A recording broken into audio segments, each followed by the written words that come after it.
আজকে আপনাদের সাথে যে বিষয়টি নিয়ে আলোচনা করব, বিষয়টি বাচ্চাদের বা শিশুদের মোবাইলের প্রতি আসক্ত হওয়া এই নিয়ে।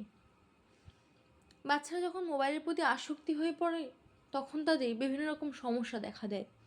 এই আসক্তি কমানোর 7টি গুরুত্বপূর্ণ উপায়।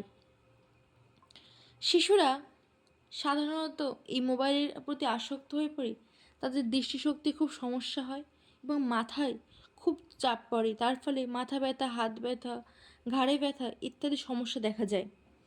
অনেক সময় মায়েরা বলে থাকেন যে আমরা সারাদিনে বাচ্চাদেরকে মোবাইল হাতে দিই না, শুধুমাত্র খাবার সময়টুকু দেয়। এই খাবার সময়টুকু অর্থাৎ সারাদিনে 4 থেকে 5 বার, এই 4 থেকে 5 বার দেওয়ার ফলে সেই সময়ে বাচ্চারা যখন মোবাইল দেখে তখন তাদের আগ্রহটা শুধুমাত্র মোবাইলের মধ্যেই থেকে থাকে, যার ফলে খাবারের প্রতি তাদের কোনো আগ্রহ জন্মায় না, কোনো রকম রুচি বোধ হয় না এবং তারা পুষ্টিকর খাদ্য কোনটা এই নিয়ে তাদের কোনো রকম পরিচিত হয় না। বাচ্চাদের মস্তিষ্ক অপরিণত, অপরিপক্ক থেকে যায়। সব ধরনের স্ক্রিনের আলো ভয়ঙ্কর শিশুদের মস্তিষ্কের জন্য, চোখের জন্য। এটা অপূরণীয় ক্ষতি, যার কখনো পূরণ হয় না। সেই জন্য আজকে আপনারা দেখবেন অনেক সময় অনেক শিশুরা বিভিন্ন রকম সমস্যায় ভুগতে থাকে। যেমন অনেক সময় দেখা যায় শিশুরা ফোন দেখতে দেখতে উত্তেজিত হয়ে পড়ে। তার ফলে কী হয়, তারা গভীরভাবে ঘুমাতে পারে না। মোবাইলের জন্য অটিজমের সমস্যা হতে পারে, যেটা বিজ্ঞান প্রমাণ করেছে। অনেক সময় দেখা যায় বাচ্চার মা বাবারা খুব খুশি হয় যে তার সন্তান বা ছেলে মেয়ে খুব ভালোভাবে মোবাইলটিকে অপারেট করতে পারছে, কিন্তু এটা যে কতটা ক্ষতি করছে সেই শিশুটির জন্য সেটা অনেক বাবা মা হয়তো বুঝতে পারে না।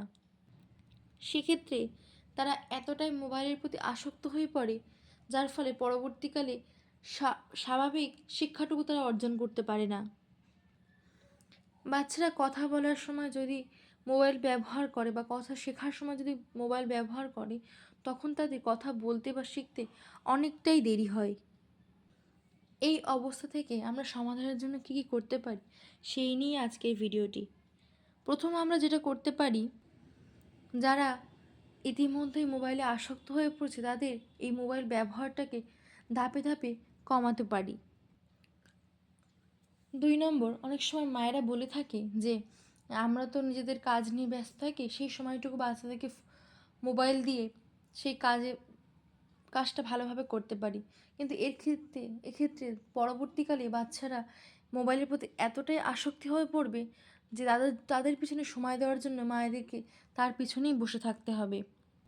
3, বাচ্চাদেরকে অবশ্যই নিজ হাতে খেতে দিতে হবে, যার ফলে তারা খাবার প্রতি একটা প্রকৃত মনোভাব তৈরি হয়, খাবারের রুচিবোধ সম্পর্কে তাদের জ্ঞান হয়।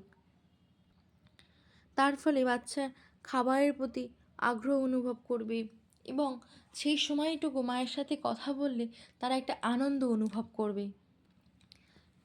এই জন্যই বাচ্চাদের মায়েদেরকে প্রথম থেকেই কোনো সৃষ্টিশীল কাজের সাথে যুক্ত রাখতে হবে, যেমন ছবি আঁকা, গান শোনানো, বিভিন্ন রকম গল্পের বই পড়ানো।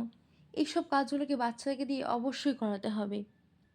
বাচ্চারা যারা একটু বুঝতে শিখে তাদের অবশ্যই করে বাচ্চাদের বিশেষ করে মোবাইলের খারাপ দিক সম্পর্কে সচেতন করতে হবে মায়েদেরকেই, যার ফলে তারা যেন এই মোবাইলের প্রতি বেশি আসক্ত না হয়ে পড়ে।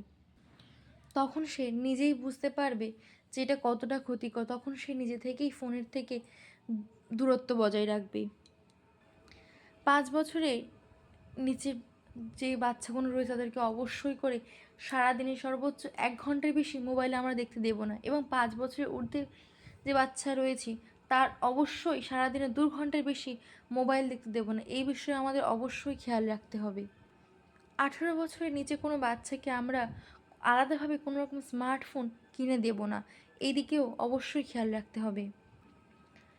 রাত 11টার পরে আমরা বাড়ির সব রকম স্ক্রিনের আলো অর্থাৎ মোবাইল, ল্যাপটপ, কম্পিউটার, বিভিন্ন রকম টিভি, এইরকম বিভিন্ন রকম স্ক্রিনের আলো আমরা বন্ধ করে রাখবো এবং সেই সময়টুকু বাচ্চাদেরকে ঘুমের উপযোগী করে তুলব, যার এবং এই ব্যাপারটা আমরা যেন বাচ্চাদের পাশাপাশি বড়রাও অনুসরণ করে চলতে পারি।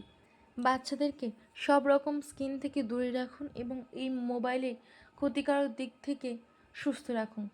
আপনারা সবাই সুস্থ থাকুন, ভালো থাকুন। আজকে ভিডিওটা যদি ভালো লেগে থাকে চ্যানেলটিকে সাবস্ক্রাইব করে পাশে থাকবেন এবং আপনাদের মতামত জানাতে অবশ্যই আমাকে একটা কমেন্ট করবেন।